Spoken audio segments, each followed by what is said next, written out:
Sidang vonis mantan Kapolda Sumatera Barat Irjen Pol Teddy Minahasa digelar di Pengadilan Negeri Jakarta Barat pada Selasa 9 Mei 2023. Sidang vonis Teddy Minahasa digelar tepatnya di ruang sidang Mujono Pengadilan Negeri Jakarta Barat.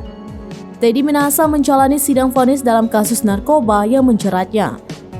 Vonis terhadap Teddy Minahasa akan dibacakan Majelis Hakim Pengadilan Negeri Jakarta Barat pada pukul 9 waktu Indonesia bagian Barat. Adapun majelis hakim dalam sidang vonis Teddy Minahasa yakni John Sarman Saragi, Yuswardi, dan Esther Oktavi. Sementara itu, mantan anak buah Teddy Minahasa AKBP Dodi Prawira Negara akan divonis sehari setelahnya yakni pada Rabu 10 Mei 2023. Berdasarkan laman SIPP, terdakwa lainnya juga akan divonis pada hari Rabu termasuk Linda Pujastuti alias Mami Linda. Jaksa Penuntut Umum atau JPU diketahui menuntut Teddy Minahasa dengan hukuman mati. Hal itu sebagaimana pasal 114 ayat 2 subsider pasal 112 ayat 2, junto pasal 132 ayat 1, junto pasal 55 Undang-Undang Nomor 35 Tahun 2009 tentang narkotika.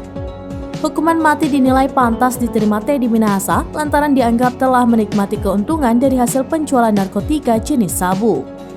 Selain itu, Teddy Minahasa merupakan anggota Kepolisian Republik Indonesia yang memangku jabatan sebagai Kapolda Provinsi Sumatera Barat.